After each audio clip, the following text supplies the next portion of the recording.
Okay, guys, how are you this morning? I know everybody's surprised to see why I'm on by this time.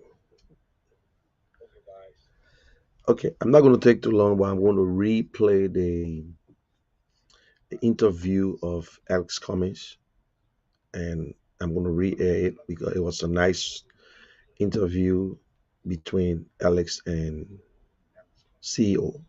So, guys, just embrace yourself as I re-air the interview and let Liberians listen again. So just stand by and watch, and we'll talk about it later on today. Thank you very much.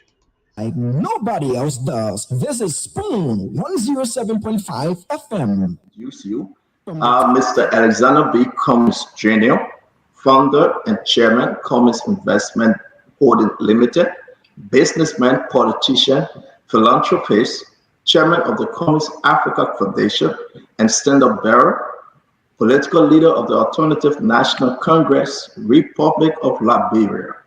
Again, we will say to you, Mr. Cummins, it's good to have you. I want to know how are you doing, Mr. Cummins, through it all? How you doing? How Madam Teresa Cummins, how's your mother, and how's the rest of the family, sir? Thank you, Stanton. And again, it's good to be back on your platform. Emmanuel, good to see you as well. And thanks for asking, Stanton. The family is well.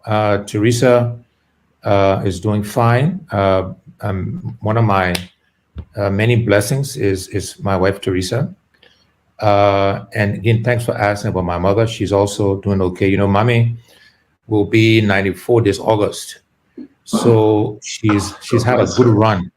Yeah, and so we're very blessed to have her still with us. And so thanks for inquiring about her. But we're all fine. Thank you. Thank you very much. I just want to put this aside before we go into the Liberia Wahala, like Nigerian recording. You travel outside of Liberia. You came to the United States here. You visited your mother. That feelings. What was her word given to you as you returned back to Liberia? You visited her. We saw pictures. You were at her bedside. You and your siblings. I think your wife also. So talk to her about that moment first. Yeah, look, it was very touching. As I mentioned, my mother will be 94 this August. We're very, very close family, my sisters and I. And it was good to go and see mommy. She's in a rehabilitation home at this stage in her life. And you know, at this age, Stanton, when you pass that 70 years, you know, God promised her 70. You living on grace. And so any and all opportunities to see my mother, I like to take advantage of. You know, I'm a very disciplined and organized person. So I schedule, you know, periodic visits to go and see her. And it was good to be able to do that and reconnect with she and my sisters. And as you suggested, Teresa came along as well with me to visit her. So it was wonderful to do that. I share that experience, Mr. Cummins, because my father passed away a few years back, and definitely he was at the rehabilitation center. Because of such reason, I've become a nurse just because of my father, and I know that's a feeling. Yes, and wonderful. Listen, thank you very much. But let's get into the conversation. Mr. Cummins, I always like to start with you or other political leader. The state of our nation called Liberia. To you, Mr. Cummins, what is the state of Liberia as relate to different topic when you decide? Yeah, unfortunately, Stan, and I say this with all sincerity and humility, the state of our country is not good. You know, starting from the level of insecurity in Liberia. And again, as I make these statements, I want the Liberian people to know, your listeners to know, that I say this with all sincerity and from a position of facts. But the state of security in the country is concerning. There have been many unexplained deaths, some recent, some a while ago. And one of the basic expectations of a state, of a country, of a government is to provide basic security for its people so that people can feel free to move around no matter what time of day and feel secure within the country, within their homes, within their communities, within their neighborhoods. And unfortunately, that's a problem today in our country. The economy continues to be an issue, Stanton. Prices are increasing. The unemployment rate continues to be high and getting worse. So the whole area around the economy is a challenge in Liberia. The level of stealing, of corruption in our country, most recently, you saw the report at the Ministry of Health.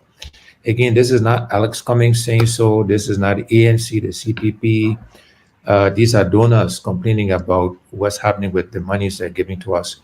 And there are many examples of, the level of corruption. The American ambassador on J.J. Roberts' birthday issued a statement to that effect. Again, not Alex Cummings saying so, or the opposition. So all of these things point to the fact that, our country is not in good shape. And then most telling, I think, is the suffering of our country and our people. Whether it's teachers, healthcare workers, police and military folks, everybody is challenged in Liberia. And so the state of affairs is not good.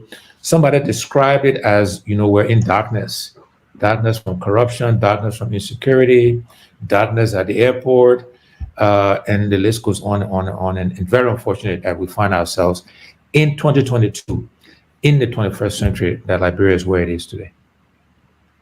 Mr. Cummings, I'm going to go just bring this conversation up because you raise different issues. You, Mr. Cummings, when you were choosing to serve on the board of Chevron, one Mr. John Watson, the chairman of the board and chief executive officer of Chevron, he said this about you. He said, they are pleased to have you, Mr. Cummings. You have a proven business leadership record, and you bring international experience and global outlook. Looking at where Liberia is today, you went through Coca-Cola, you went through Pittsburgh first, Coca-Cola. You serve on different boards, especially Chevron, which is big. How can you change? How would Mr. Cummings, President Cummings, quickly change Liberia's situation? Since you're saying the state of the nation is so bad, how will you change? Let's start with the economy first. Not to be so broad, just the bread and butter issue and bring the hope to the Liberian people again. Yeah, thanks again, Stanton. And thanks for quoting John Watson, who, when I served on the Chevron board, was the CEO at the time. Look, the first thing we will do is to make sure we build a team of qualified Liberians to manage the affairs of Liberia. We have got smart and qualified people in Liberia. We have got smart and qualified people outside of Liberia, Liberians. And so the first thing to address any of these issues is to assemble that team of Liberians to lead the affairs of our country. The next thing we got to focus on, Stanton, and it ties to the economy, is we have to create an environment where people feel safe, where they feel secured. Unless you have that sense of safety and security, people are not going to invest, Liberians or non-Liberians. People are not going to stay out to spend monies, which is kind of that circular argument, circle that drives the economy. So we'll address the security situation. We will make sure that our police and other investigative organizations are properly, have the tools they need, have the resources they need. We will not politicize their work. We will make sure they have the freedom to follow the evidence, to investigate, to prosecute. We will make sure the judiciary, and I'm sure we'll get to this because I'm experiencing the justice system firsthand. We'll make sure that there's rule of law, that we fix the justice system. Because again, to fix the economy, those things are foundational, Stanton. You are a business person, a successful business person. You want predictability. You want to know if you get into a dispute with somebody else, whatever it is, that the system would adjudicate fairly, that not somebody would pick up the phone and call the judge and will rule against you. You want to make sure it's fair, it's a level playing field. All of those things have to be put in place before you can address the core issue around the economy. So we'll fix those things, assemble the team, fix the security environment, fix the justice system, the sanctity of agreements or contracts will be assured. And that way, both Liberians and non-Liberians will be prepared to invest and take risk in investing in our country. Then we're going to focus on a few key areas. First, we're going to make sure we stop the stealing, we stop the corruption. Because again, people have to have confidence that when they pay their taxes, that when they pay fees and duties and stuff, it'll be used for the right purposes and not to any individual pocket. And by stopping the corruption, we will find the funds to reinvest in things like fixing the infrastructure, whether it's roads or electricity or running water or internet connectivity. We'll find the money to invest in agriculture because that's how we'll help to create jobs. We have to feed ourselves. We have to invest in agriculture. We will make sure we look at the regulatory environment to make sure that businesses feel free and empowered to operate, to reach their consumers. So we'll make sure we look at the regulatory environment and encourage business. Ease of doing business is important. And so we want to grow the private sector because they are the net job creators. And so we'll make sure we do that. So those are the kinds of things we'll do to begin to fix the economy, to create jobs for our people.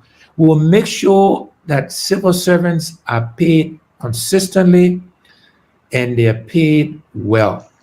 You know, again, this corruption thing I talked about, one of the ways we'll stop it, in addition to the leader setting the example, in addition to consequences, punishment for people who steal and seizing the assets they acquire from stealing, we have to pay people a living wage.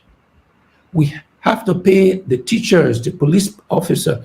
If you're not paying the teacher a living wage, if by the middle of the month the money finish, they will be tempted to take money to change grades because they got to feed themselves and their families. The policeman will pull you over looking for bribes because he's trying to, or he or she is trying to feed their families. The healthcare workers will sell the drugs. So paying people a living wage is something we will do, again, as part of the restoration of the economy. And this is why stopping the stealing is important, so we can find the money to do these things I'm suggesting. So let's talk to Mambata up there. Let's talk to Mr. Fluma. Let's talk to the young boys and girls out there that are trying to hustle, like we call it. They're all hustling right now. Everyone hustling. This government, I want to set you apart from this government and among those that are running for 2023 election. The government said we are building roads. With all roads, well, everything Mr. Cummings is talking about will not happen. The government said, well, we are now facing the bread and butter issue, but COVID had us back. Mr. Cummings, your first 90 days in office as president, will you buy into that? Do you think that the government argument right now, that we are now getting out of our bubble of COVID, we have to borrow money from IMF, the World Bank? Mr. Cummings, you are out there. This thing about borrowing, will you buy it? Talk to Liberia tonight. How you can make this thing very simple for everyone to benefit.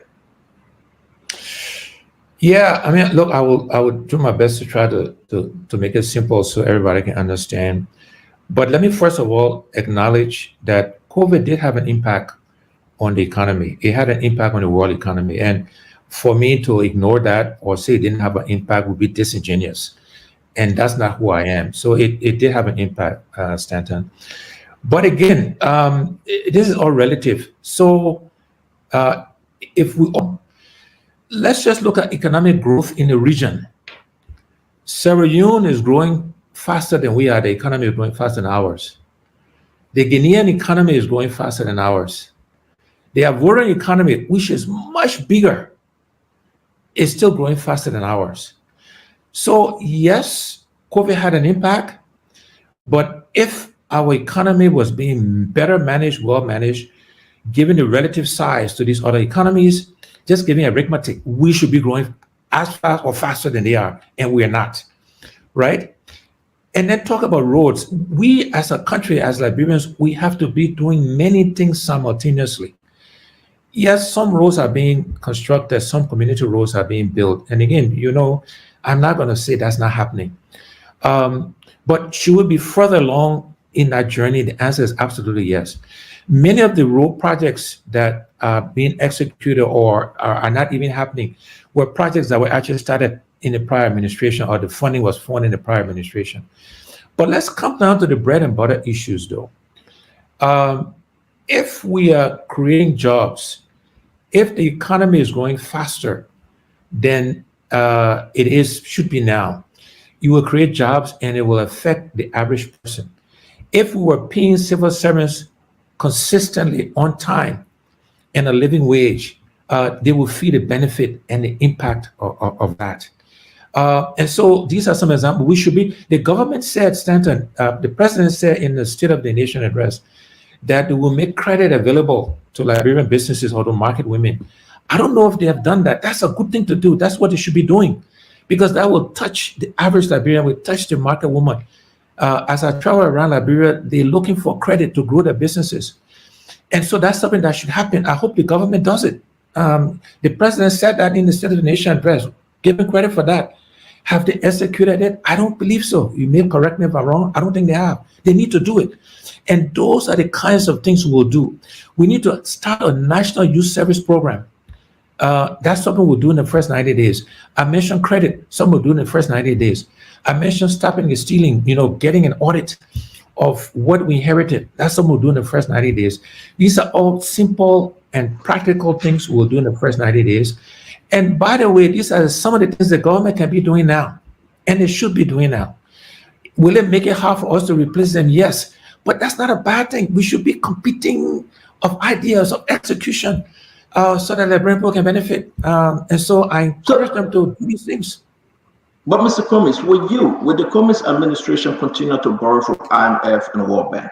Or will you find an other way possible based on the Liberian resources in every natural resources we have in the country? Will you tap into that more than what this government is doing to limit your borrowing skill, to limit your loan, to limit those other stuff that this government is getting everything? As I said, well, IMF gave us this, World Bank gave us this. Will you limit that? And how will that be done, sir? So Stanton, again, thanks for these excellent questions, sincerely. So the first thing in the bigger picture for Liberians to understand is we need to reduce our mentality of dependency, depending on the IMF, on the World Bank, on donors. So that's the first thing we got to work on as a people is self-sufficiency. I want to start with the big picture and this attitude of dependency. And that applies to both borrowing and debt, which I will get to just now. And it also applies to the dependency on donors. People want to help us. We're not going to say no. But mentally, our psychology, our actions should be all about what can we do for ourselves first. So let's just start with reducing the dependency mentality. Then let's talk about debt. Debt, by definition, borrowing and leverage, is not a bad thing if used well, if used properly. But it also starts, Stanton, with what you're doing for yourself first. So that when you go to a bank to borrow money, first question the bank will ask, what are you contributing? What are you doing? What percentage are you putting? And so come back to our natural resources. I keep saying to our people that we are too rich a country for us to be so poor. What do I mean? We have a lot of natural resources. We got gold, we got diamonds, we got iron ore. We apparently have bauxite and other resources. The resources leave our country. We know it's being exported. It leaves, and yet we are poor.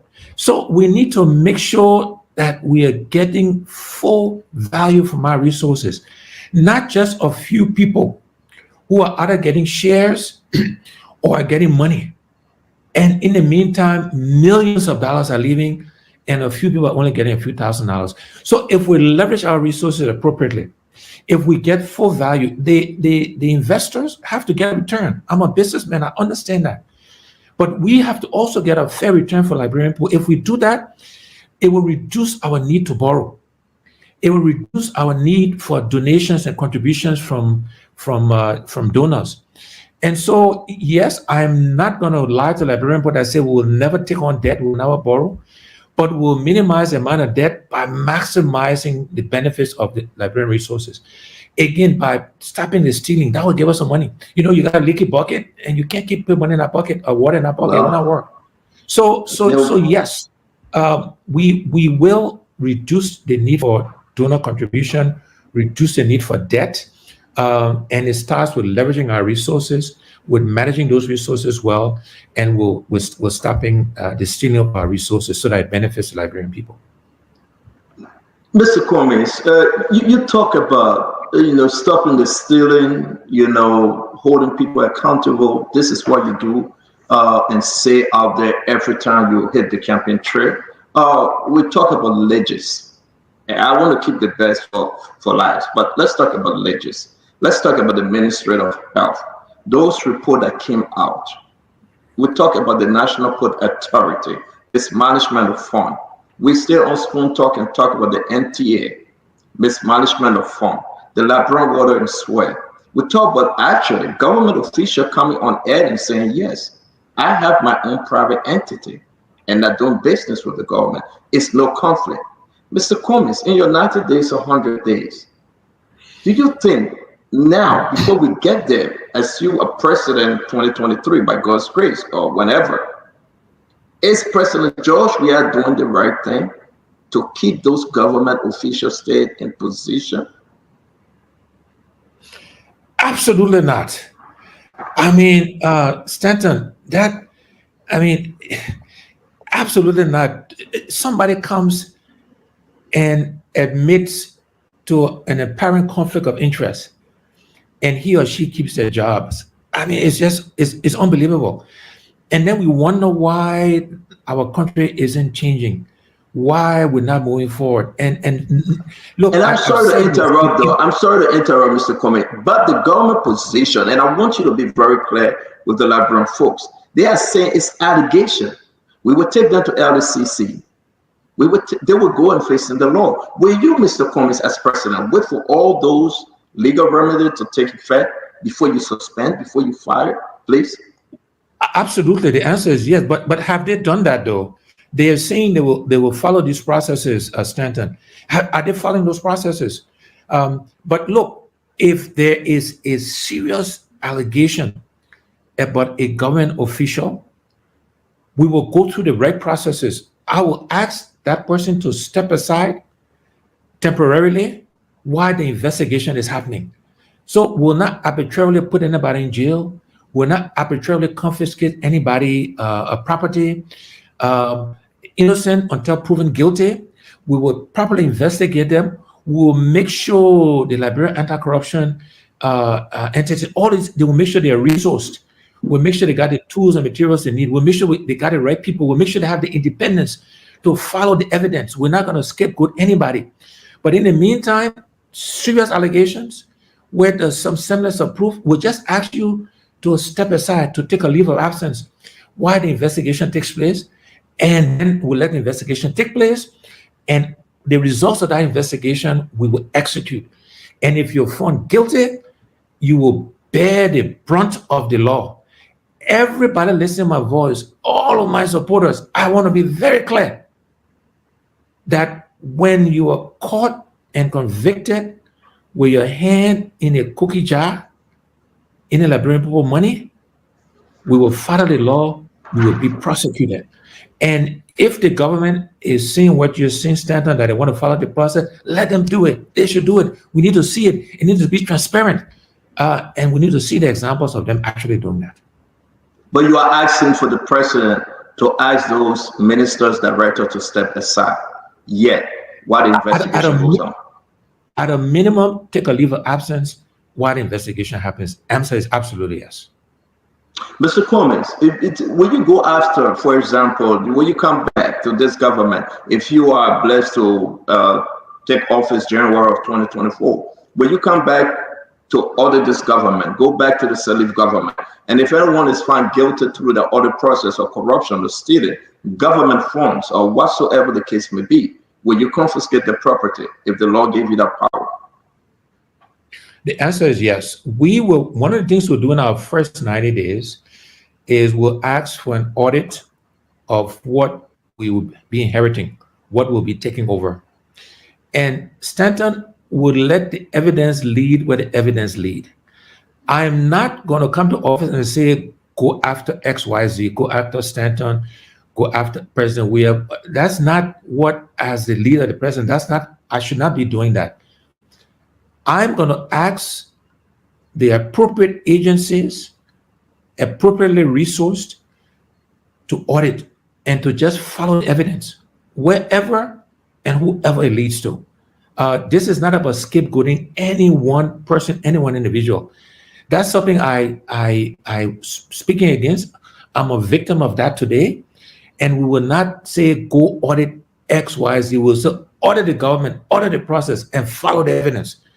And if it leads back to people in the former United Party government, wherever the evidence leads, it should be followed, and the appropriate remedy, the appropriate prosecution needs to take place. And if people are found guilty and the law allows, we will confiscate the properties that they acquired as a result of their illicit behaviors. Thank you very much, Mr. Cummings. Let's just pass that because there's a lot to discuss in that bracket alone because of massive corruption, as the, how you call it, ambassador said, the keynote speaker at the bicentennial program. She said that. Linda Greenfield also, she alluded to that. She put out a statement. These people are making those comments based on the fact of what they are saying. But Mr. Cummings, real quick, let's just talk about the issue of you, Mr. Cummings, and this CPP. It's important. We will come back to other matters. CPP, where are we today with CPP? So, I mean, look, the CPP still exists. There are two parties still in the CPP officially, I mean, which Liberty Party and the EMC. Two of the other parties announced their intention to leave the CPP and wrote the National Elections Commission to that effect. But the idea of the CPP, Stanton, for me, is still alive. The idea of restoring good governance, of revitalizing our economy, of creating jobs, the ideals of the CPP still exist. The idea of collaborating, not just to win the election, but to govern, to create this big tent. I still believe in those ideals. I still think it's possible. You know, the actors may have changed. The example I like to use, Stanton, the analogy. So if you coming from Buchanan to Monrovia and you in a vehicle, a bus, and that bus breaks down in Habel on your way from Buchanan.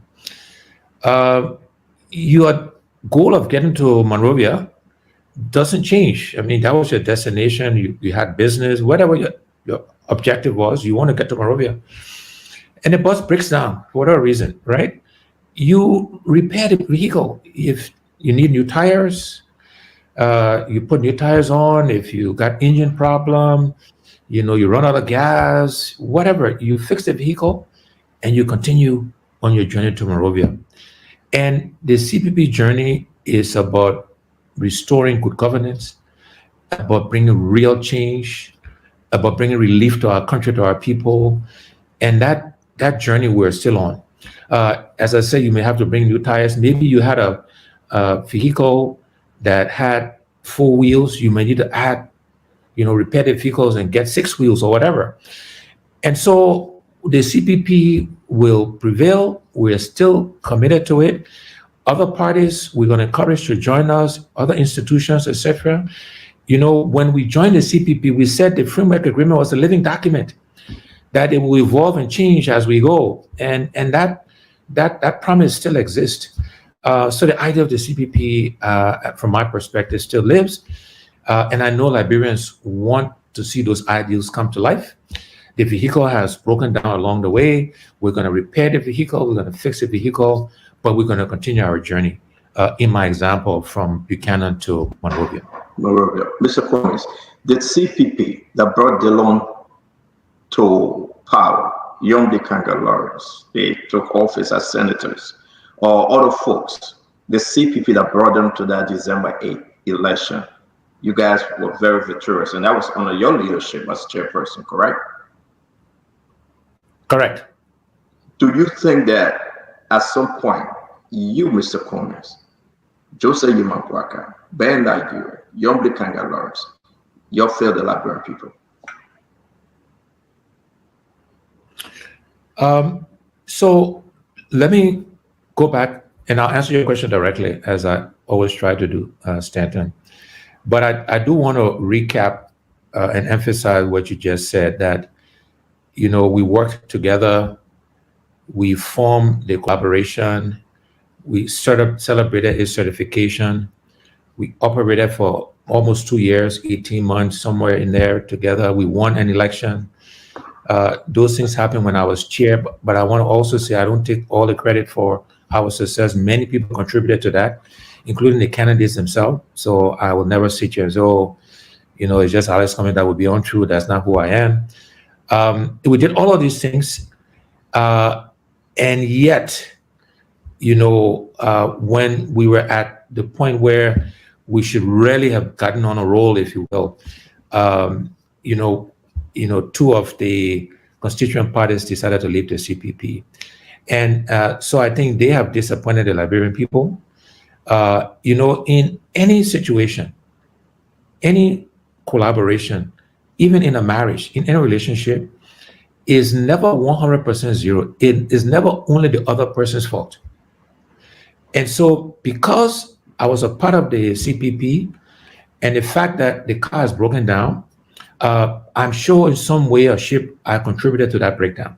And for me to say it's everybody else's fault, that would not be true, and that would be unfair. But I will remind the Liberians people that we have not left the CPP, and it's the others that have left the CPP. But yes, collectively, we all, one way or the other, contributed to the fact that the car is broken down.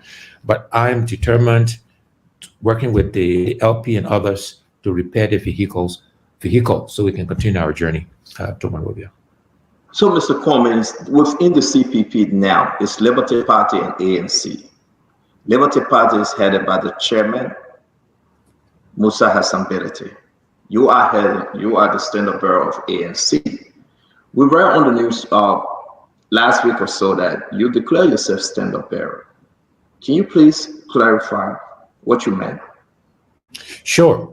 So what I said was, and I'm glad, again, you asking this question so people can hear my voice, and it's in the recording. I sat down with some newspaper people, and let me explain the statement so people have full context. What I said was that within the CPP, there were two candidates for the standard bearership. The former Vice President, Joseph Numa Boykai, and myself. And that the Liberty Party had endorsed me at their convention and has said they would not put up a candidate. And Mr. Ure had endorsed the former Vice President. So we were the two candidates in the CPP. And the fact that Ambassador Boykai has decided that he's leaving the CPP, his party has announced they filed with the National Elections Commission, although they didn't follow the process, but that's a different subject. By default, I'm the standard bearer of the CPP, just looking at exactly what I've just said. But I also said in that conversation that the Liberty Party is a constituent party, and they have a right to, perhaps change their minds or do something different. And if they decide to do that, we will manage it. We'll deal with it at that point in time. We'll have the conversations, the discussions. But that was the context of the conversation and the headline you saw as a result of that. So Liberty Party now remains Liberty Party. They have no political leaders or no stand-up bearer within the CPP as they stand. If this CPP, just Liberty Party and ANC, and you are the stand-up bearer, Mr. Cummings, will you go back to the framework document and as per Article 11.48b, that you will ask the other political party for VP if you are the stand-up bearer? Yes. So we will decide collectively, the ANC and the LP, what we want to do with regards to the framework agreement. One of the things we will talk about is, do we want to bring other parties into the CPP? And again, it will be a collective decision, but I think it's a conversation we need to have because there are other parties, there are other institutions that I think we should reach out to. Again, I mentioned that the ideals of the CPP, in my mind, are not dead. Working collectively, working collaboratively to restore good governance to our country. And so in discussions with the Liberty Party, we will talk about, do we want to modify the agreement? Because again, we all said initially that this was a living document, that we could at any point in time decide to amend it, to change it, to adapt it, or whatever. And so we'll have that conversation. Do we want to stick to it as it was? And we may agree to do that, in which case we'll follow the 11.5, the exact one you talked about.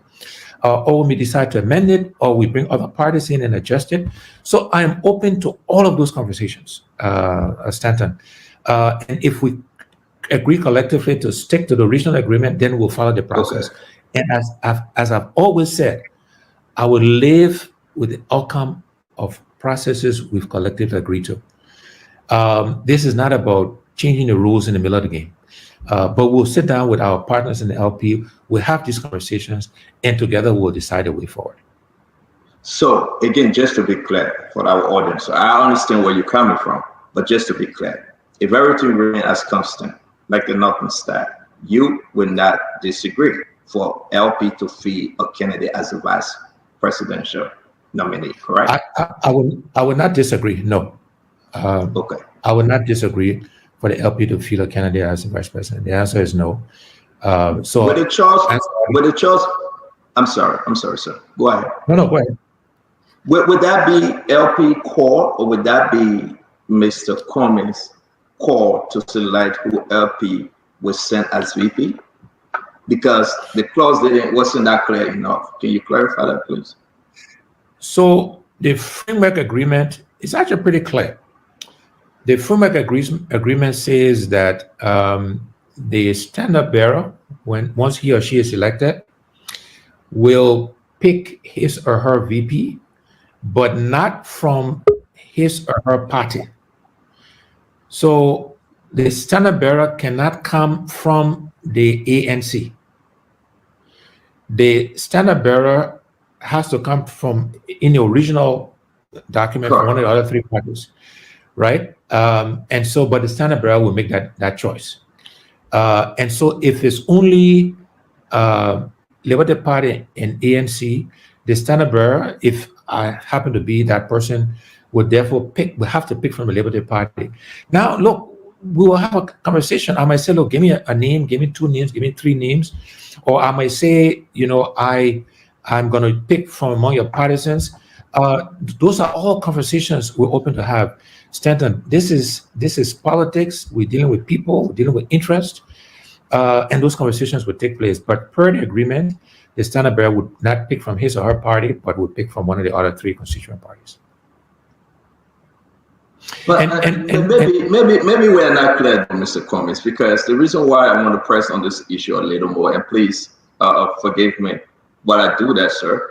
It says that the aspirant ultimately emerging as the stand-up bearer of CPP, all right, based on the primaries or concession, shall within 3 months name his or her running mate for subsequent endorsement by the National Executive Committee, CPP, blah, blah, blah. We said vice stand-up bearer nominee must be a member of CPP, and it's not from the same political party as stand-up bearer. Thank you, Emmanuel. So my question, and a lot of folks is interpreting this differently, Mr. Cummings, is that, are you saying you will go into Liberty Party and make your own personal selection as to who to be your standard bearer? Or will Liberty Party say, Mr. Cummings, we want this person to represent us, to be your VP? No, I will go back to what I Please, said yeah, please before. help us. So the extract you just read, if we stick by it, gives the standard bearer the freedom to pick his or her vice standard bearer from one of the other parties within the CPP. That's the statement you just read, gives that the person that right. And so what I also said is I could choose to exercise that right, or as the standard bearer, if I'm blessed to be that person, and I believe I will be, I can decide to say, look, I'm going to sit with my other partners and let them give me a name, let them suggest somebody. We have that freedom to do that, Stanton. But per the agreement that you just read, the standard bearer has the discretion and the right to pick from one of the other constituent parties who he or she wants to be the vice standard bearer. That right exists. I may choose to exercise that right, or I may decide, in the spirit of collaboration, let's sit, let's have a conversation, or let's set up a committee. Let's agree what is the criteria for what we want the vice standard bearer to be, the characteristics. Let's set up a committee and let them do vetting from the constituent parties. Or we may decide together with the Liberty Party, we may decide, look, we want to open this up beyond the two parties. So those are all options. Nothing rules us out from collectively agreeing to doing something different. But the rule, as you just read, gives the standard bearer the option of picking as long as it's not from his or her party.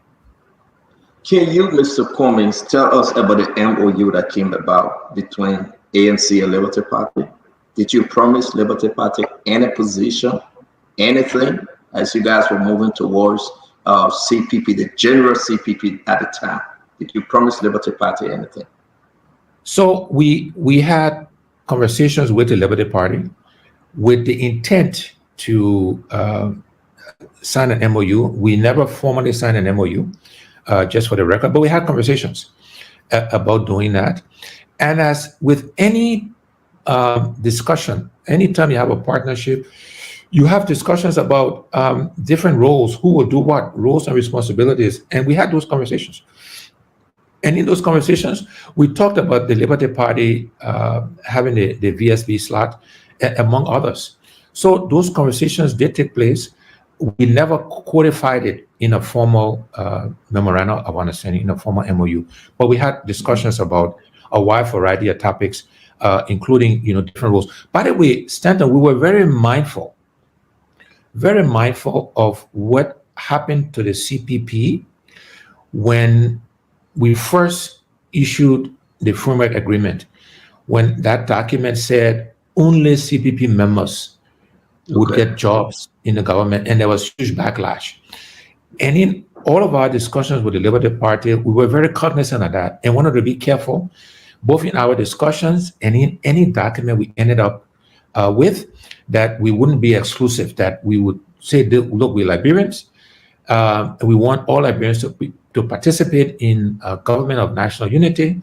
But we did have those discussions, let me be clear, but we're very mindful of not limiting stuff because of the backlash we received from the regional framework document agreement, but we never consummated anything in a signed MOU, although when we started the discussion, the intent was to end up at that point in time.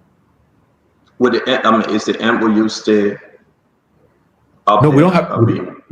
We do not have an MOU. As I said, we had conversations with that goal in mind, but we never reached to the point where we formalized and or signed an MOU. So have both ANC and Liberty Party decide? You guys make a decision to forgo the MOU? We have not. What was written? We have not formally agreed to consummate or not to consummate it. Either way, we are still in conversations, and together we'll make a decision as to what makes sense for us, whether we want to finalize it, consummate it, or keep it open and keep it loose. Those conversations are still taking place. What do you think, Mr. Cummings? Will you consummate the MOU? No, I don't want to. I don't think I should prejudge what the outcome of our conversations will be. I think we need to keep the discussions going. Everybody has good intent. At the end of the day, this is about Liberia, about our country, and so I'm open to the conversations we need to have. And I don't think I should look Stanton as political leader of the ANC. My words matter. My words will influence how my supporters, how our partisans think. And if I come on the public and be too definitive, you harden positions. And I think I'll be premature. All I will say is that we continue to have conversations and we'll collectively decide what makes sense for both institutions. The MOU at the time, did you promise Liberty Party the VP position? We had discussions about many positions, including the VP position. And so, yes, the VP position was on the table. We discussed it, and we discussed the fact that if the ANC had, you remember now, these are two political institutions. If one gets the top slot, almost by default, the other one should get the second slot. And it was in that spirit that we had that conversation. So the answer is yes. Was that conversation based on them giving you their endorsement? That conversation happened in a continuous fashion with the understanding that we were having discussions about the endorsement. Same time, we're having discussions about the MOU. So the discussion was fluid, it was dynamic, it was all happening concurrently. And that's, where we are and where we ended up. So we'll say that given the endorsement, and I can promise you X, Y, and Z, or it was just the conversation out there without any sticking point to Liberty Party endorsement? No, look, I would say it wasn't just out there. We had a discussion. We said if the ANC names the standard bearer, the SB, the Liberty Party will name the VSB. We did have those discussions, and that was a tacit understanding that if we name this SB, they would name the VSB. Mr. Cummings, we asked folks from Unity Party if they can recognize Musa Bedete as chairman. They said no. Let me ask you, Mr. Cummings, to you, is Yomdi Kanga Lawrence still the political leader of Liberty Party? Per the National Elections Commission ruling on all of the challenges that have been brought against the Liberty Party as constituted, as chaired by Musa Hassan Bilidi, is the officially recognized Liberty Party. And so this is why our collaboration is with them. This is why we continue to talk to Musa and his leadership team, because per the National Elections Commission, that is the official entity. They are the official Liberty Party. And if they recognize Yomli as their political leader, then she is. If they do not recognize her as a political leader, then she is not consistent with the ruling from the National Elections Commission. So that decision is actually theirs to make. And whatever decision they make with regards to that, we will support, because the party as led by Musa as chairman is the official party recognized by the National Elections Commission and the official party that's still in the CPP. So do you recognize her as political leader? I recognize whoever the Liberty Party recognizes as their political leader. Okay. All right. I mean, it's fair. Thank you. It's fair. Mr. Cummings, while we go to the court, the George Jomajara courtroom issue, I want to say this because it's very interesting concerning your life, concerning your career, concerning everything we are talking about today, all lies within George Jomajara courtroom. Let me finish up with CPP, my last session on this. There was a meeting called in Ghana, Mr. Cummings. You'd like to speak to that meeting today and clear the air concerning what actually happened, who called the meeting between Mr. Cummings and Joseph Yimabwaka. Why was that meeting so important? And why the meeting just ended in a fiasco? Can you talk to us, sir? Yeah, look, in any political environment, dialogue and conversations are the key to successful outcomes. And the CPP, part of the CPP process for selecting the standard bearer of Stanton is consensus, is conversation. And you don't reach consensus unless you're talking to each other, right? You can't be talking to your own people or stay only in your corner. You will not reach consensus. You got to have ongoing conversations and dialogue. And as I mentioned earlier, at the time, the two candidates for the standard bearership of the CPP was the former vice president and myself. The other two parties at the time had decided they were not going to field standard bearers. And so the decision about who would be standard bearer was really up to the two of us. And so we did have a meeting in Ghana. Both the vice president, we had a one-on-one, a one-on-one session. I thought we had a good conversation. I thought it went well. That meeting was never meant, at least from my perspective, to be have a definitive outcome. It was just part of the ongoing dialogue, part of the ongoing conversation, with the hope that we would reach some consensus. If we didn't, then we would go to a convention, to a primary, and select the standard bearer. So the meeting did take place. As I said, from my perspective, it was cordial. It was part of the ongoing conversation and dialogue. And the hope was that we would return to Liberia and continue the conversation and continue the dialogue. And unfortunately, that did not happen. And so we find ourselves where we are today. Who organized the meeting, Mr. Cummings? The meeting was organized by both sides. Both the former vice president team and my team got together and organized the logistics of the meeting. Together, we picked the location. We agreed the actors who would participate. So it was jointly done by the former vice president team and my team. Did you offer the former vice president any money? I did not. Let me be equivocal and direct. I did not offer the former vice president any money. And I would be prepared to face him and ask him if I, Alexander Cummings, offered him any money at all. And the answer, I did not.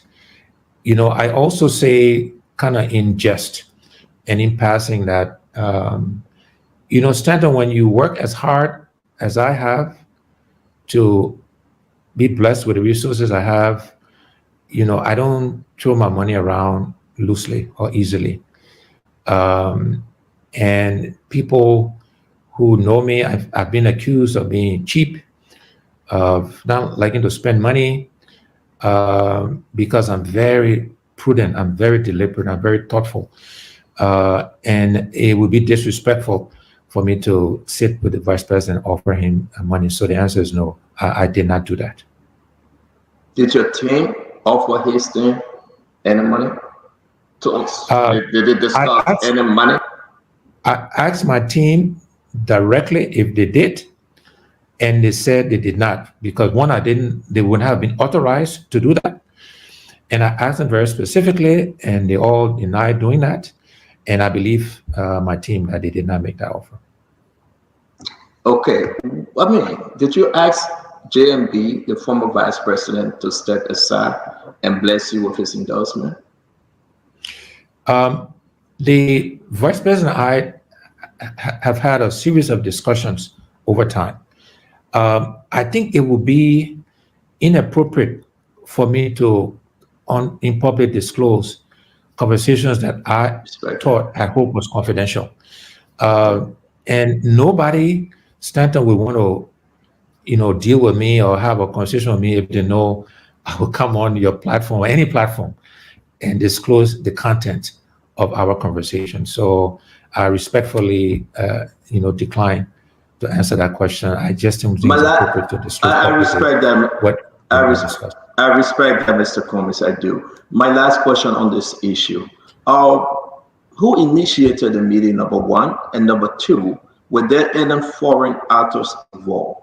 We heard the name Alan White and other folks. Were there any other foreign actors involved in the meeting? Folks from Ghana? So as I mentioned earlier, the meeting was organized by both sides. Who initiated it, who didn't, I don't think that's relevant, to be honest. The fact is, we collectively agreed to meet. Nobody twisted anybody's arm. It was collective decision, location, etc., and we met. I think that's the first thing I would say. And in my meeting with Ambassador Boyka, it was only the former vice president and myself, and nobody else was in the conversation with he and I. He had some members of his team were there, not in the meeting that we had a one-on-one, but members of his team was there. I had members of my team there, and whether others were there, Alan White, etc., or if they spoke to others, I think the vice president and his team can speak to that. But my meeting with him was with him directly, and it was a one-on-one conversation. Mr. Combs, thank you very much for clearing the fact that this Ghana situation, at least. Thank you very much. Let's talk about Serena Seaford, George Chomanjala, and your situation within the magisterial court, sir. I mean, what's your take? On different occasions, when you get into this thing, you say it's fiasco, it's witch hunt. You say the government is after you. I want to give you the chance to talk to our audience tonight.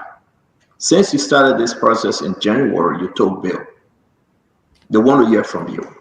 Talk to us about this fingering, alteration, and other issue that you were sued for by BANDA UNALP. So let me, and Stanton, I will take maybe even 5-7 minutes of your time to walk people through this whole trial and why it's so disappointing that our country finds itself where it is. But, with the government we have, maybe we shouldn't be surprised. So I remind you, your audience, that, and we mentioned this a little earlier, that we operated under this so-called tampered with framework agreement for almost 2 years. We went to an election. We won seats outright. Senator Dillon, Senator Kanga Lawrence, Brani Samakai, who was denied his seat in Lofa, Simeon Taylor in Cape Mount, Senator Subway in Riverview. We won many seats. And there were never any issues about the framework agreement.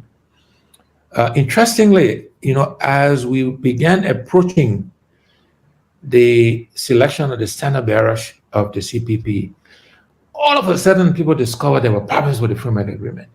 You got to find it interesting that for 18 months, nobody raised any issues. But as we're approaching time to select the standard bearer, all of a sudden people discovered this. The first thing I would say. Then you recall, I want to remind Liberian people, the Liberian audience, that as we're approaching this election process, they first began to say, let's go to do black voting. And you recall that, and you guys had a conversation on this network, which didn't make sense. It was inconsistent with the framework agreement and inconsistent with our constitution, and so the black voting idea died. And all of this was because of the sense that we were going to win the CPP process. I've said consistently, let's just follow the process, and I will live with the outcome of the process. I will support the outcome of the process, but let's just follow the process. And so all of these allegations began happening, black voting, forging stuff as we're approaching this. The reason why the government is culpable is because when these allegations were made, I don't know if the government actually investigated or they just jumped on it because, again, it was a chance for them to maybe get rid of one opponent using the judiciary to pick and choose who will run against them. or if they actually looked at the facts and decided to deliberately, um, soil the judiciary using the justice system just to achieve their ends. So I don't know whether they just jumped on it, didn't investigate, which again, incompetence, or even worse, they knew the facts. Because I remind Liberians, it's in the court records. So I gotta be careful everything I say here that is in the public domain, because I don't want to risk any sanctions from the court. But there were 2 weeks worth of conversations in the CPP NSC chat room that were extracted by the prosecution, by Serena Sifas and his team. It's in the court record, and they say it was inadvertent, that they inadvertently left it out. Go figure, right? And that 2 weeks worth of chat begins to absolve me of the allegations, right? And I also believe that this clause, because it's a specific clause that they're alleging that we forged, they knew about it, they read about it, but I think they thought they would trap me, that there would be a different outcome from the CPP process, and that I would not be allowed to feel a candidate or run on my own. And God works in mysterious ways, his wonders to perform. And I think full circle is gone back to entrap them, as evidenced by the case at the National Elections Commission. So the allegations are baseless, they have no foundation, and we will continually, Liberians will see the proof. And that 2 weeks worth of information that was extracted will prove our innocence. And we got other facts and evidence that when we begin to present our case, Liberians will see very clearly that these allegations are baseless and have no foundation and should not have been brought. They've asked the former vice president, he's been subpoenaed to come and testify. We're looking forward to that.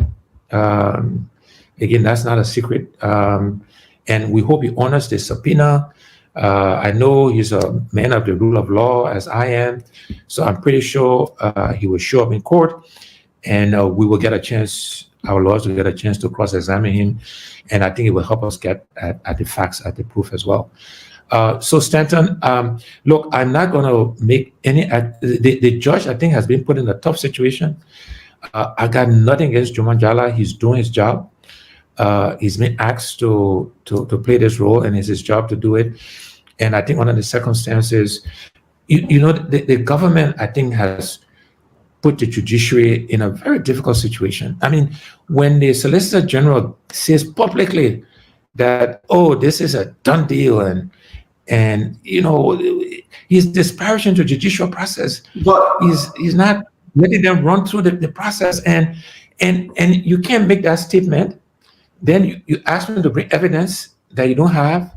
Then you extract evidence that should be given to us. I mean, what is going on? I mean, he's making a mockery of the judicial system, and shame on President Weah, shame on the others who are helping to orchestrate this, that we're bringing this sort of shame to our country and to judiciary our country. And again, it tap back to the economy, investors. When people see these things happening, they're like, let me stay away from that country. But Mr. Cummings, with all due respect, though, you've been around a long time, and we're trying to watch the situation in our country. I'm not a lawyer, you're not a lawyer, but we have folks that advise us legally. Mr. Cummings, do you think if Mr. Uri and the ALP Stanley Bearer filed a lawsuit, you are telling the Liberian people that the government should back away from it? I mean, what would be your advice? I'm not looking at the behavior of Mr. Serena Seafors, no. I'm talking about the lawsuit. Don't you think the government was in the right position to look into the lawsuit? I think the government should have looked into the allegations, and I think if they did, they would have concluded that there was no crime committed.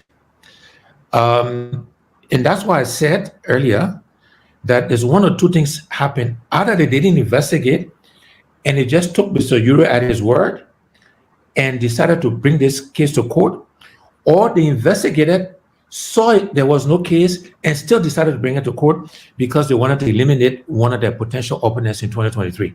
So it's one or the other. And so, yes, I do blame the government. The government has a statutory, they have a right to say, you accuse somebody of something, they should come and investigate and say, is this true or not? And again, the facts will show that we are not guilty of what we're being accused of.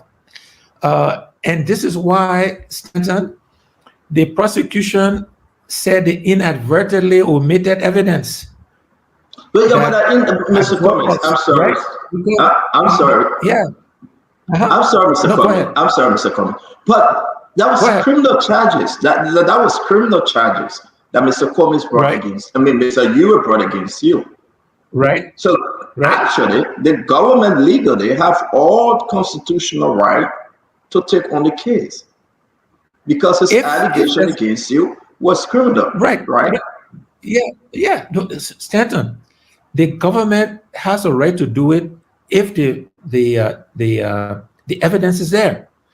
So anybody can come in, I can come accuse you of criminal act, and then the government just say, okay, we'll go prosecute Stanton. What are facts? So are you saying that they should just do it whether the facts are there or not? Just because somebody accuses you of committing a crime? And what I'm saying to you is, if the government had investigated the allegations in detail and thoroughly, they would have concluded that there were no alteration, there were no forgery, and therefore, thank you, Mr. Ure, we're not going to bring this prosecution. So they either didn't do that, or they did the investigation and still concluded they wanted to prosecute me, to embarrass me, to tarnish my reputation, and they brought the case. Either way, it was up to them. And the facts will prove that we're innocent. And this is why I'm saying the Solicitor General of the Republic of Liberia did not provide all the evidence as required by law. And they admitted they inadvertently left all evidence. And that evidence, do you think this government afraid to run? Do you think this government afraid to see you in 2023 at the battle box? They must be. Otherwise, they won't be bringing this case. They absolutely must be. They either trying to keep me off the ballot, which they will not, or they're trying to tarnish my reputation because they know it's clean. And when you contrast my versus theirs, it will be clear who has a cleaner reputation. So yes, I think the actions showed that they are afraid to run against me in 2023. Absolutely, I believe that. Otherwise, we won't be in court. We won't be having this case. So it's either about keeping me off the ballot completely or trying to throw some of the dirt on me. Either way, they are afraid. One of the latest things actually that came about doing this, while in this process, you asked to travel to the United States to visit your sick mother. And the government asks you, they send you some information. We need these questions answered. Your traveling document. Are you a United States citizen? We want to see your visa. We want to see your passport. You provided some information. Mr. Cummings, for the sake of our audience, is Mr. Cummings, Alexander B. Cummings, a United States citizen? I am a Liberian, Stanton, a very proud Liberian, always have been, always will be. And, you know, there are lots of allegations, lots of innuendos. People say all kinds of things about me, including challenging my citizenship. I am a Liberian, a very proud Liberian, always have been, always will be, and one day will die a very proud Liberian.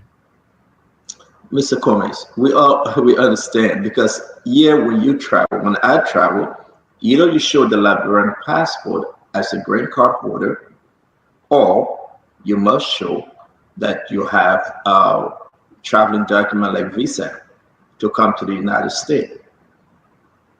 For the sake of our audience, do you travel with Liberian passport straight through the United States outside of Liberia?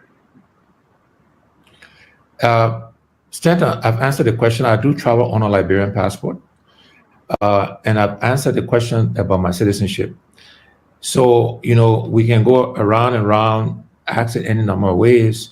I'm a Liberian, very proud Liberian. I travel on a Liberian passport. And that's the answer to the question. Will you change the law, or will you support the legislature in saying, once you're born a natural Liberian, you got right to participate in the voting process, like running for election as president or vice president?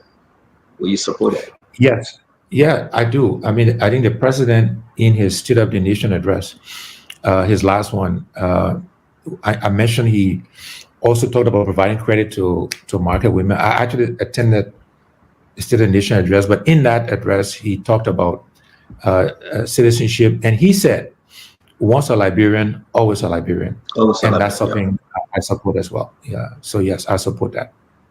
The reason why I brought in the citizenship, because Serena actually was chasing your traveling information. So let's just move to this case. Joseph Yimabwaka right now, they're asking him to come to court. He will be subpoenaed. We are hearing that Mo Ali probably will be testifying on Monday or Tuesday, sometime this week. Joseph Yimabwaka, as we receive information, he wants deposition at his house. Mr. Musa has the ability to say, hell no. If you take a deposition to Joseph Yimabwaka house, Mr. Cummings will not enter into that courtroom. Mr. Cummings, please, do you support Musa Ability's statement? Well, let me first of all, and I'll answer, as I always, I'll answer your question directly, but let me first of all say that I hope the former vice president, who, like me, is aspiring to lead our country, I hope he honors the court, the rule of law, and accept the subpoena and come to court and testify. I think that would be a good example to Liberian people, and I hope and encourage him to do so. Let me also say that not being a lawyer, I don't know if a position where he cannot be cross-examined or the deposition cannot be challenged by our lawyers, whether that makes sense or is fair or unfair. I do know, I'm not a lawyer, but it's, as a layperson, it doesn't seem to make sense to me. But we'll leave that for the lawyers. Musa and I did have this conversation about what happens with the former vice president, and this is my point of view. The law has to apply consistently to everybody. We cannot say the same law applies differently to you, Stanton, than it does to me. The law has to apply consistently to everybody. And if the former vice president decides to not obey the law and follow the Constitution, then the government has no right to hold any citizen, including me, to any laws, because at that point they've lost sort of control of the process, right?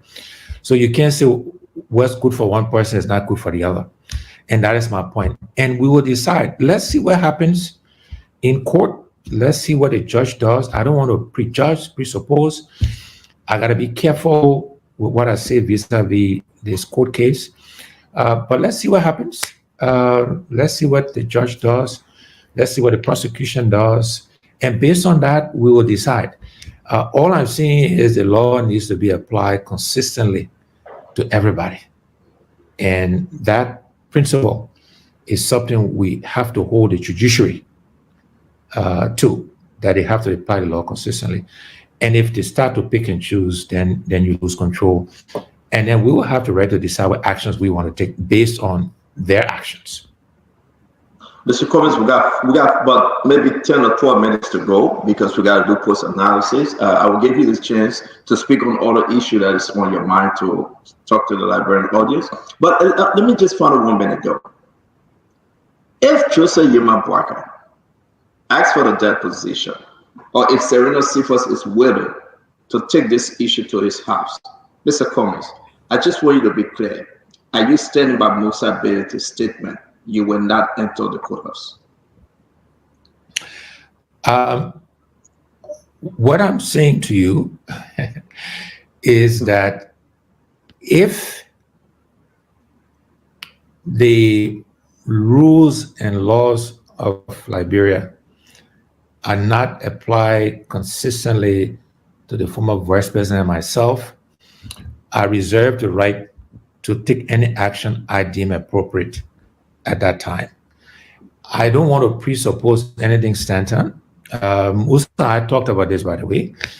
And, for the record, people may not know this, Musa and I still talk regularly. And so we had this conversation.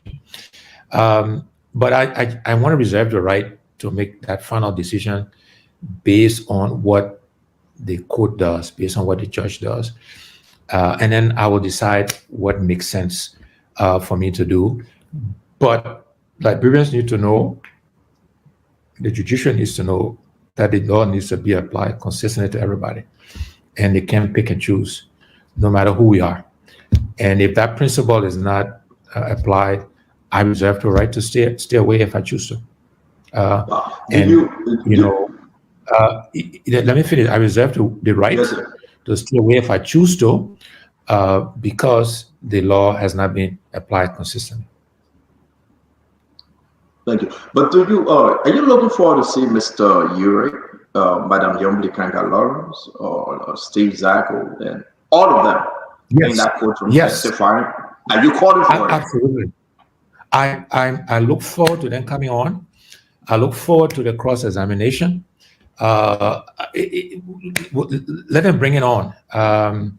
And, again, I'm hopeful that, the laws are applied, in terms of, if they commit perjury, and I'm not suggesting they will, I don't know.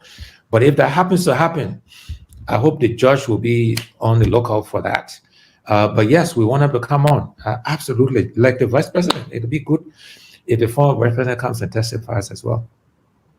They are saying if they are caught lying, perjury, they are saying, well, if they refuse to come up, Mr. Combs have a lawsuit waiting for them worth almost $20 million for damaging your character. Is that true?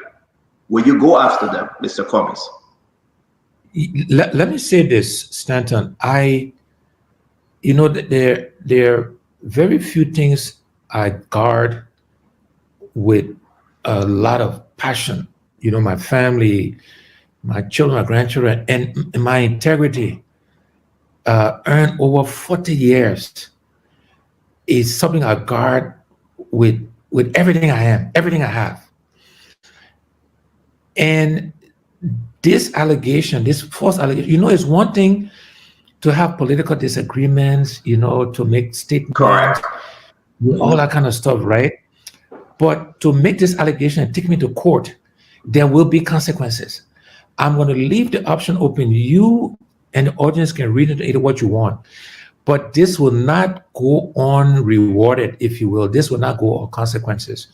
I want to be equivocally clear that I will not just roll over and, let this thing go. We will be found innocent.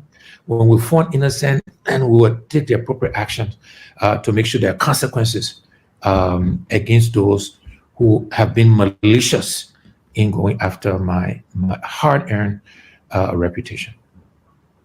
Wow. Mr. Cummins, a lot of our folks actually, they appreciate the fact that you've been so honest tonight. I should tell you, you are not holding anything back. I'm not trying to grace your heel, but you've been very straightforward with the Ghana issue. You've been straightforward with this legal issue. Now, the question that you will go after those that damage your character, you are not holding anything back. Let me ask you, National Election Commission ruled in the favor of CPP that UP and ALP cannot feed a candidate in the by-election that is scheduled for May 10th. Talk to us when you heard that ruling, Mr. Cummins. Yeah, so I was and am very supportive of that ruling. I want to applaud the hearing officer for his managing of the entire case and his ruling. And I'm 100%, as is the ANC and the LP, supportive of the ruling. And again, not being a lawyer, let me explain why. The Unity Party exercised his right of association when he joined the CPP, which I believe is Article 17 of the Constitution. Again, I'm not a lawyer, so I stand to be corrected. And in joining the CPP, the UP also in that process agreed to quote unquote enter the contract, the framework agreement. And our Constitution also says under Article 25, again, not a lawyer, that no action in any other part of the Constitution should contravene the exercise of a contract. So I think both of those articles have been met. And so the UP has to live with the contract they sign. I will also say to you that the CPP had a candidate in the by-election December 2020. That candidate was Brani Samakai. He won. That candidate actually was nominated by the UP and endorsed by the CPP, and we supported him. He won outright, and he was the CPP candidate. He won that seat. He has been, I believe, disenfranchised by this government, but he is our candidate, and this is why we are not the CPP. We're not filing a candidate in a local election. But back to your original question, yes, we're supportive of the decision made by the hearing officer at the National Elections Commission. So you are not feeding a candidate. You are stopping the UP and ALP candidate. Mr. Cummings, who are you supporting then? What your way forward between you and Liberty Party, ANC and Liberty Party? What will be your discussion there? Now, the gentleman Kotoma is not in the race. Mr. Cummings, you need this seat. CPP need this seat. Why CPP is sitting back? Why are they not feeding a candidate? So I just want to make clear where's matters, Stanton, and I know what you meant. I just want to clarify, we are not stopping anybody. We are just asking people to live up to agreements that they sign up to live up to contracts that they entered into. I think this is important for our country and for our people, that when we sign agreements, we should be prepared to live up to it. The Western world calls it the sanctity of agreements, of contracts. And you can't sign something and just because it doesn't suit you, you change, you just go the other way. It doesn't work that way. You need that predictability. Stand in your business. You have people who commit to you, they sign contracts, you have agreements. Correct. And you got to rely on the fact that they will keep those agreements. And so I don't want to word it as if we're stopping anybody. We're just saying you made a commitment, you made an agreement, you have to live and stick to it. And this is why it's important that we make that distinction. But look, our candidate, as I said, was Brani Samakai. He has been disqualified. We can hold different reasons why that happened and that whole process. And so we're going to let the Lufians, decide who they want to lead them, who they want to be their senator. And the CPP does not have a formal endorsed candidate in the race. Okay, so I believe anyway. Let me just lay that because I'll try to put joke into this. Mr. Cummings, Serena Seafood Woman will ask you.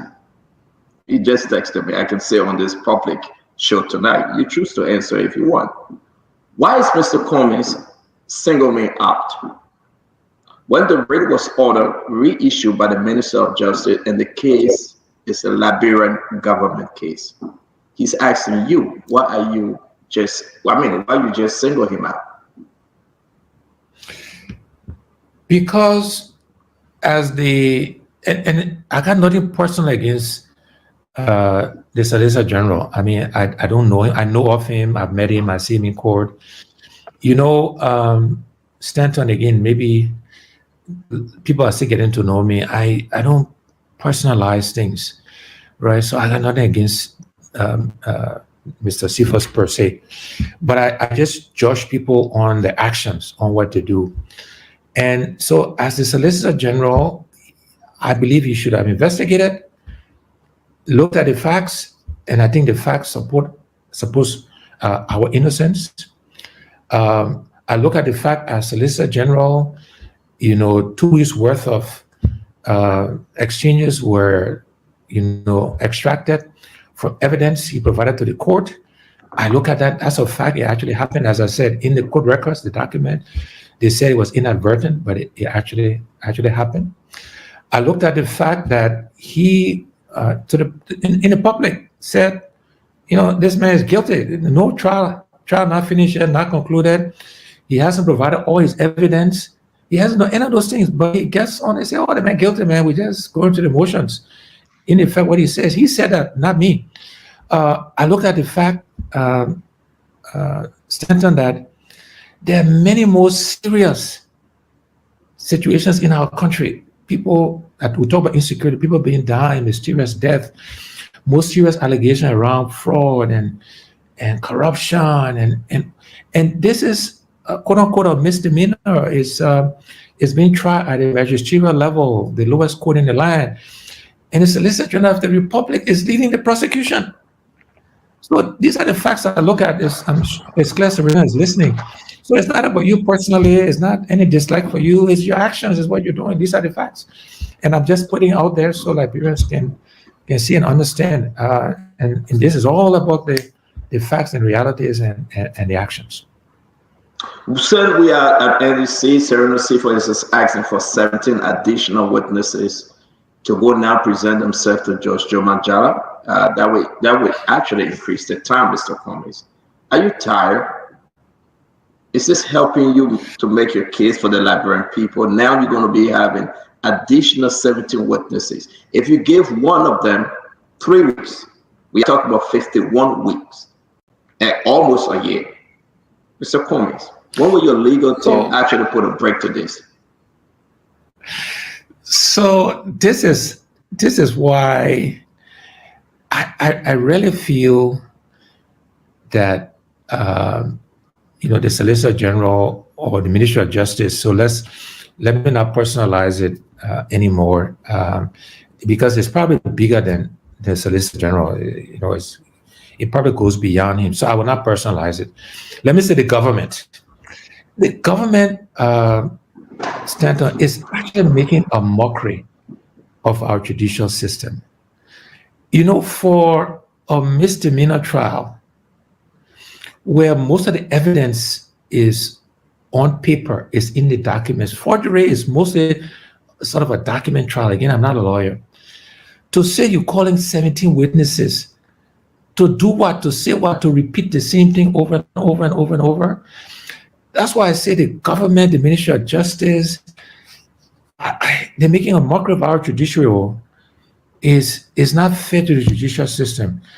The judicial system shouldn't be put in this situation. Judge Jala shouldn't be put in this situation. The whole court system, I think it's unfair to them. It's unfair to our country. It sends the wrong message. In a misdemeanor trial, I think the fines for misdemeanor, I think it maybe go up to $1,000 or something. And, worst case, there's some jail time. So it's de minimis, right? And yet you're going to call, quote unquote, 17 witnesses. You're going to take all of this time and resources. The Solicitor General himself is in court prosecuting when all these other things are happening in the country. Is that fair to the Liberian people? Is that fair to the judicial system? How do we think the donors, the international partners, how are they looking at the country?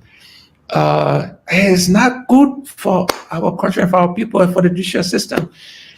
And the government and Ministry of Justice, executive branch, is acting beyond fair to the judicial system. And so that's my answer to that question. But look, I continue to be energized.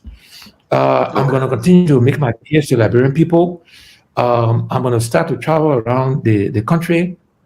I can travel on weekends, and I will begin to do that. I will visit communities. Stanton, yesterday, I was in District 14, visiting various communities, in the Freeport community, Doe community, and I will continue to do that. Every day after court, not every day, but after court, I will walk the streets of Monrovia, walk communities, and continue to make my case for the Liberian people. So I will be undeterred. I It's, will it- continue to make my it's, case. I'll let us- it's, it's true. We saw you at the Freeport. I saw the video, and you were looking upbeat. I mean, where's the new energy coming from, Mr. Cummings? Where's that new Mr. Cummings now? That you are not restrained anymore. Yeah, look, I'm a very reflective person, right? And I'm also a strong faith, strong belief in God. And I actually think I'm going through this process for a reason. I'm learning how the judicial works. I'm actually experiencing the judicial system. I'm actually experiencing the Ministry of Justice and how it works. And I think God wants me to experience these things firsthand, so that it's not abstract, And I think it will serve me in good stead if I'm blessed, fortunate to lead our country. I will know firsthand where to fix, how to go, because now I've experienced it personally. Correct. And so, as I reflect on that, I'm actually energized by these experiences. Wanting to lead a country and a people is no small task. The pressures we're feeling is actually good, and we're managing through it well. The path to success is never easy. And one message to our people, our country, is that too often we look for the path of least resistance. And it's human nature to want to do that, right? To want to find an easy way out. But if we want Liberia to change, we got to be prepared to work hard and take the tough decisions. And compromise is also not a bad thing, Stanton. But I said on an earlier show that as a people, we sometimes compromise at the lowest common denominator. We need to push each other and compromise up here. You can see me up here instead of down here, right? And so this work is going to be hard. This process is going to be hard. If I'm blessed to get the job, it'll be hard. So this is all about, refining the diamond, right? Going through the rough, going through the challenges. And I'm very energized by everything that's happening around me. I'm energized around the team. I'm energized by our supporters. And I want to, in this popular manner, use your platform, if I may, to thank the ANC supporters, thank the LP supporters, but particularly my ANC supporters who are loyal to the core. And I want to acknowledge them. I want to thank them in this very public manner. And they energize me. Yeah, we can see that, Mr. Cummings, because they're giving us hard time. When we make mention of the name Mr. Cummings, they come running over. But Mr. Cummings, though, we are on a talk show. The new Mr. Cummings now will have to be traveling to other counties. The new Mr. Cummings now will have to make the case. Do you have the time? We sent Tumalen George to Liberia just a week or so ago. He came back and he said on this Spoon Talk, I'm only hearing George Manawia and Jose Yimambwaka. I am not hearing Mr. Cummings. Mr. Cummings, can you talk to Tumalen George? Can you talk to Liberians today? Can you talk to your base? Why the name Mr. Cummings is not up there yet with almost less than 16 months to go? So, no disrespect to Tomlin, Stanton, and he means well, I'm sure, and he's sharing what he heard. But I wonder how many people did he actually talk to, how wide a sampling of people he met and spoken to. Look, we need to make these decisions based on formal polling, and we're going to do formal polling to actually assess where we are. And I know it, and I believe we're doing much better than I think Tomlin probably heard from, perhaps his circle. 107.5 Spoon FM. I'm sorry, it's the internet reconnected. Right. No You listen problem. to Spoon So, 107.5. We're trying to so reconnect with our CEO and Mr. Cummings on the show, but please stay tuned. We'll be right back. Go ahead, Mr. Cummings. so Thank you. yeah, no problem. So we continue to be confident we're making progress. Look, I for example, I went to a church service today around the Omega Market, and surprisingly, Stanton, most of the congregants are supporters. When I think about the people we're talking to, we're reaching out to, the young people, the first-time voters, the women, our message is resonating. The feedback we're getting, this is why I'm energized. The feedback we're getting is positive. We're redoubling our energies, our efforts. So I'm actually even more confident today than I was 2, 3, 4 months ago about where we are, about the progress we're making. The ANC is re-energized. We're re-energizing the party. No disrespect to Tomlin. I'm sure he heard what he heard. But I'm I'm more confident today than I've ever been that we're making progress, and the momentum will only continue to grow. And by the way, this court case, my name is even more well known. And even today at church, Liberians are much smarter than we're getting credit for. And most people know the case is bogus, but the name is out there. So in a perverse way, this stuff is actually helping us. And so I'm very confident, and my supporters are as well, and we'll continue to make progress, and we'll be successful in 2023. So you are showing your supporters, both home and abroad, that Mr. Cummings will be on the ticket come 2023, and Mr. Cummings will be vindicated from this case. Absolutely. On both of those points, we'll be vindicated, we'll be on the ballot, and we'll win in 2023. We're going to make our case to the Liberian people. We're going to work hard to do that. The combination of the performance of this government, which translates into the suffering of our people, and the change we're offering our people and making our case to our people, the combination of that, the focus on youth and young people, the focus on women, the focus on first-time voters, all of these actions will ensure that we bring victory and bring relief to the suffering masses of Liberians. We got 3 more questions, Mr. Cummings, and that's it. One, just real quick. You are making some changes. You did. You brought in the new communication director. People are hearing that probably at the convention or probably before the convention, Senator Nathan will probably resign, or you are giving a blessing to another person to serve as chairman for ANC. Can you speak on those issues, some of the changes that is coming through with ANC? Yeah, no, I mean, look, it's been rumored, Stanton, and I want to clearly hear that Senator Nathan is resigning. That is not true. He is not resigning. He's not leaving the party. I also heard somebody say, "Oh, he's going to endorse the CDC." He will not leave the party. He will remain chairman of the party.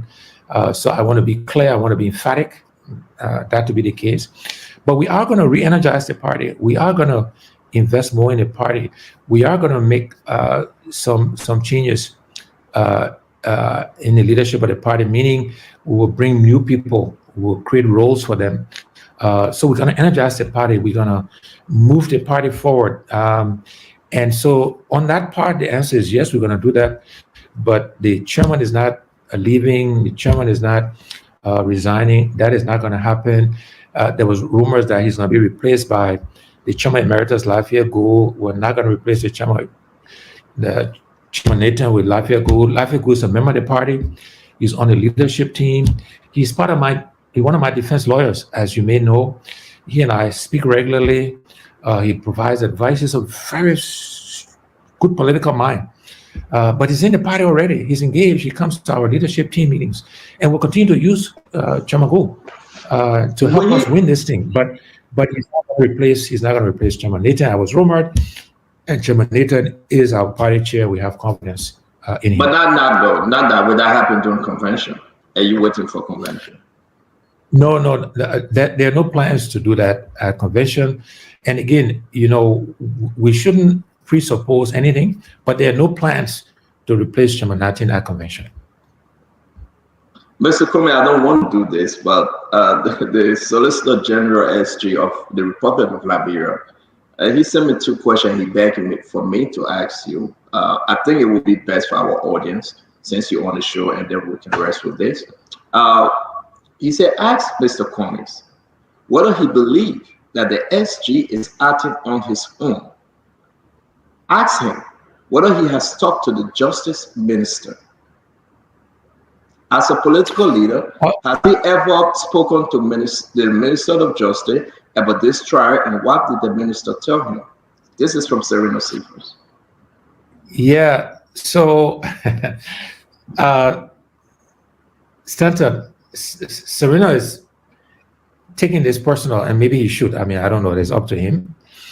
But he is the face of the prosecution. So I'm not suggesting it's him. In fact, I know it's not him. And whether it's the Minister of Justice or the President or the Minister of State, and I don't want to sit here and make allegations. I'm reflecting what I see when I go to court.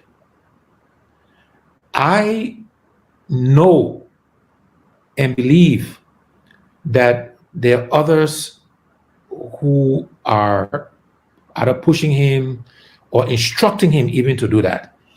But I'm not going to say it's the Minister of Justice, the Minister of State, or the President. I believe they are, or some combination of that.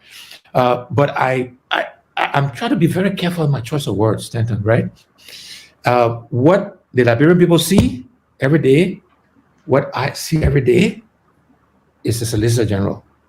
Now it's up to him if he's only doing what is being instructed, or for the Liberian people to conclude on their own that, but he's not just doing this, he must be getting instruction from his boss, and his boss from his boss. Those are all logical conclusions. Well, I'm sorry to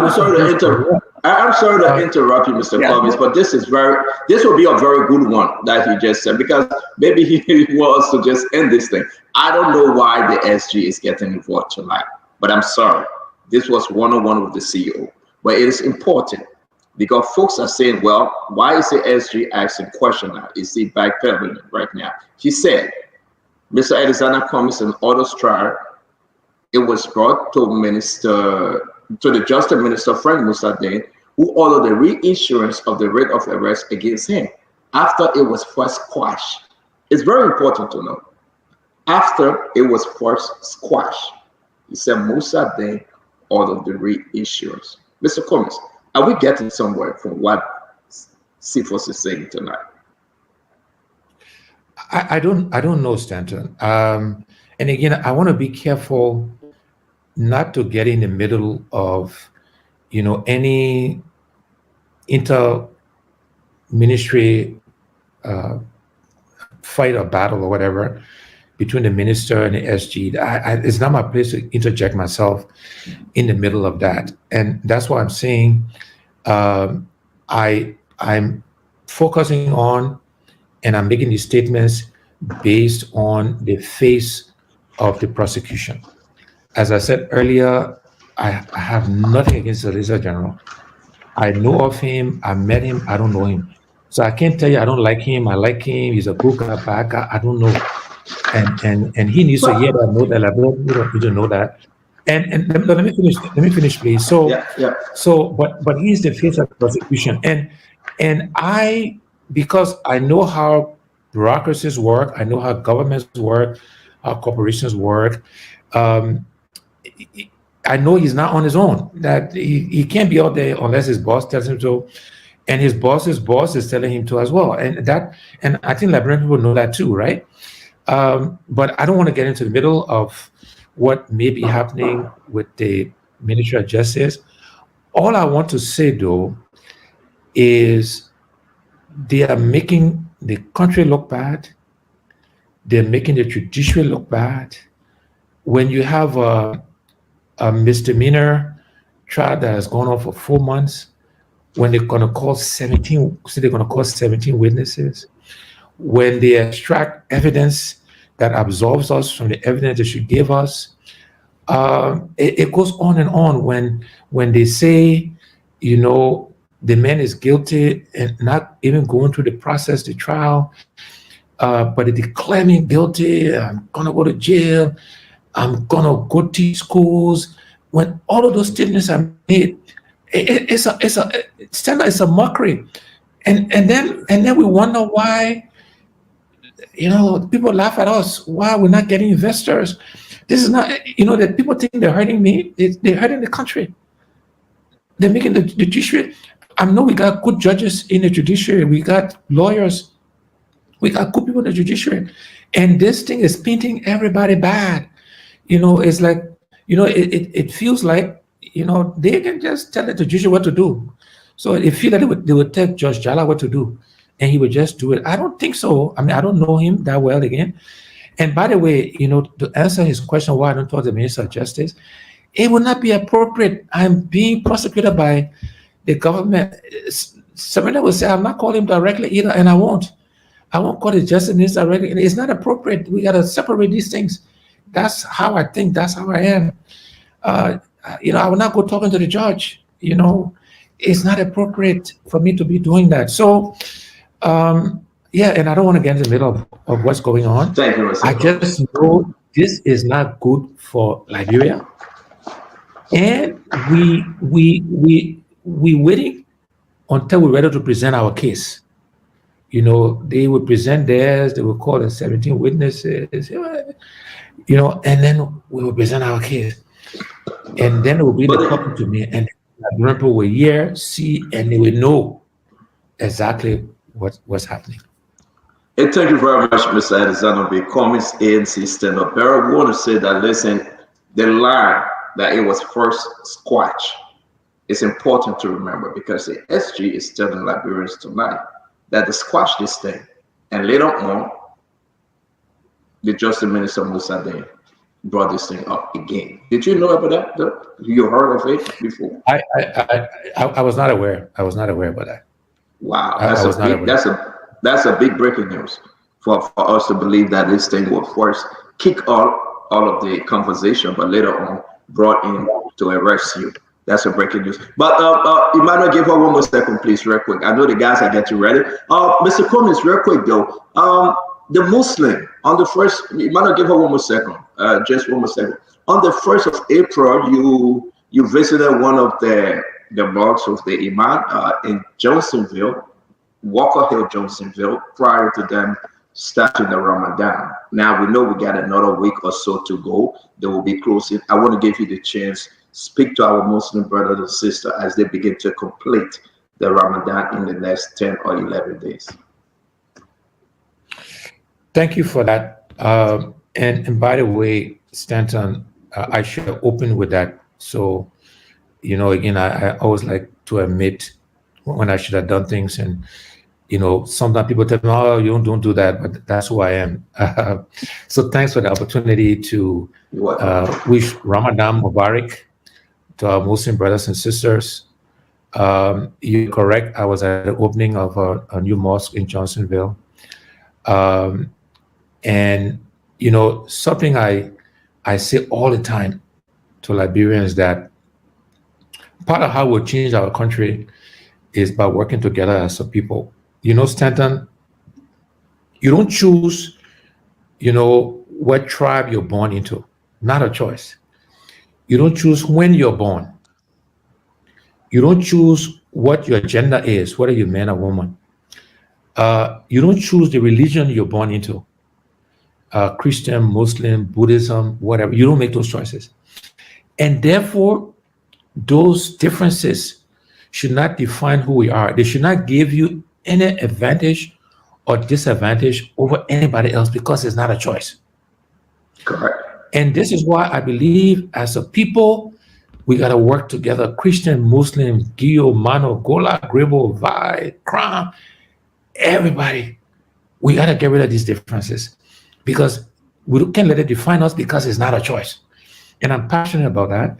And so I know our Muslim brothers and sisters know that I'm committed to that cause and that vision. Our Christian friends and brothers know that as well. I'm a Christian, a proud Christian, but we have to coexist. We have to respect the religion, and I do. And I asked them in these last 10 days to pray for our country, to pray for the leadership of our country. They should pray for our president and the leaders of Liberia. We want them to do better, Stanton. I'm serious. We want them to make it hard for us to replace them legitimately, by doing the right things for the country, by improving governance, by stopping the stealing, by investing in agriculture and in education.